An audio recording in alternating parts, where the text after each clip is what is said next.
Welcome back. Now in this video, we are going to enter into one of the autoresponder company accounts. We're going to set up an email list, and we're going to set up a form where people can put their name and email address in order for them to become part of your customer database. Now, while you can certainly use any of the other autoresponder companies that we talked about in an earlier video, we are going to be working with GetResponse for this course. So we're going to go into the GetResponse dashboard, and we're going to start by setting up a list there. Now that you've set up your account with GetResponse, what we are going to do is we're going to start by creating a campaign. And all we've got to do here is there is a drop-down menu here, and we are going to get started by going to that drop-down menu, and then we're going to select this link that says Create Campaign. And we're going to start there. So go ahead and click that link that says Create Campaign. And then you're going to come to a space where you're going to name your campaign.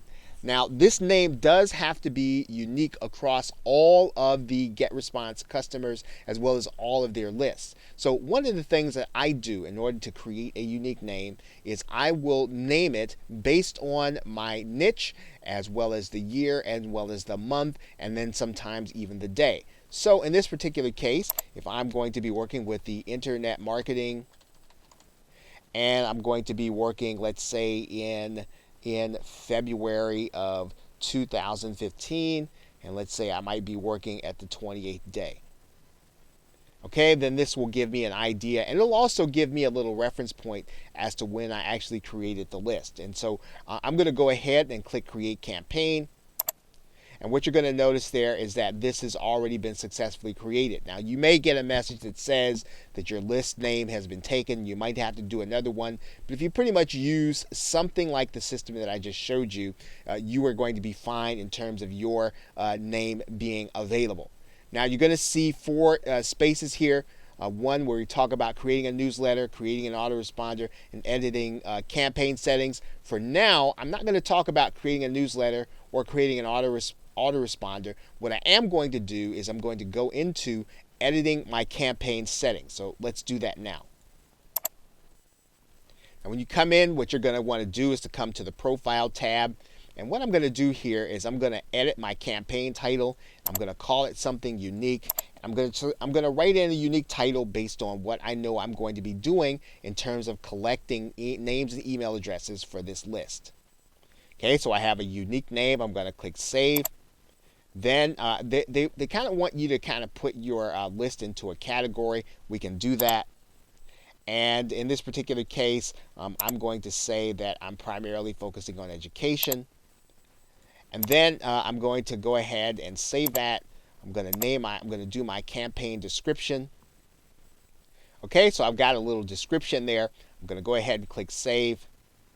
Right, and because it's going to be about those who want to learn how to make money online, I'm going to write that in there. Whatever your particular market is, you can just write that in there into your campaign description. If you have a logo for your online company, you can put that there. All you're going to have to do is upload it. I'm going to skip that step. We're not going to do that right now, and we are going to go on to the next step. Now, if you're just getting started, you can leave these default settings the way they are. You do want to have a confirmed opt-in for those who subscribe by email or web subscriptions. When you get more advanced, you may want to work without the confirmed opt-in, but as you get started, it's best to go ahead and use double opt-in. You can actually have this message being sent by HTML, or in other words, they're going to see images instead of just a plain text email. But again, you can leave these default settings unless you have an idea of why you want to change them to either a custom URL. You can just let your confirmation page be hosted by GetResponse. So we're going to leave those settings there. Now, what I'm going to do now is we're going to go back to this general tab here, put in any details that I'll need. But for the most part, I'm going to suggest that you leave the default settings in the general tab unless you have a reason to change them. Now, if we completed that, we're going to now go to the next step. And that next step is to create a web form. So we're going to go here, we're going to click Create New, and we're going to click that link in the dashboard. Now what we're going to do at this page is we're basically going to create a form where your customer or your prospect they're going to put their name and email address, and when they put it in there, it's going to automatically be stored at GetResponse inside of a database of your names and email addresses, and it will prove that you have permission to send these customers and prospects email. So what you're going to do is to pick one of these designs, maybe one of the ones that you feel is most or closest to what it is that you are going to be offering. And then when you do that, then you're just going to click and you're going to click apply. And then that's going to give you the ability to work on this to work on this some. If you want to make it larger, you can do that. And what you're going to do here is you're going to write in here. Things that will entice your site visitor in order to come and actually get what it is that you have to offer them. Now we're going to be talking about that in the next video. We're going to be talking about giving your site subscribers a bribe in order for you to get their name and email address. And this is what you're going to kind of fill in here. We do have to do this step before we talk about a bribe so that you'll know how to edit your form. And when you determine what your bribe is, you're going to write in here something that will entice your visitors to want your bribe. But for now, what we're going to do is we're just going to write in a line here, even though we know we're going to come back and change it. Okay, so I've written this in here. And again, we may come back and change this once we determine what our bribe is. I'm going to click apply. And then we basically have a form where our users can actually sign up.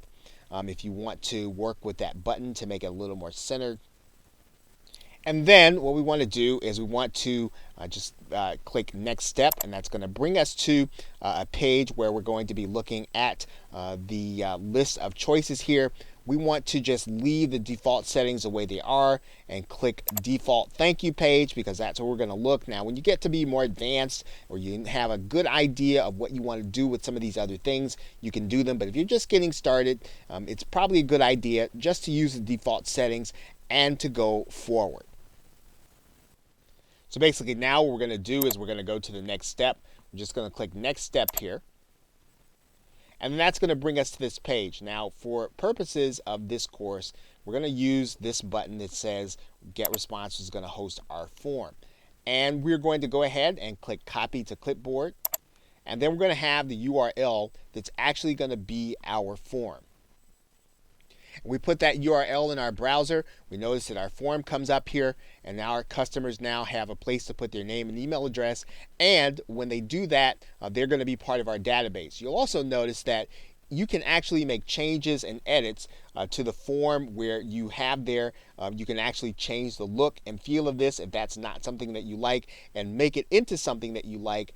And then you will then have a squeeze or autoresponder page in order to start collecting leads.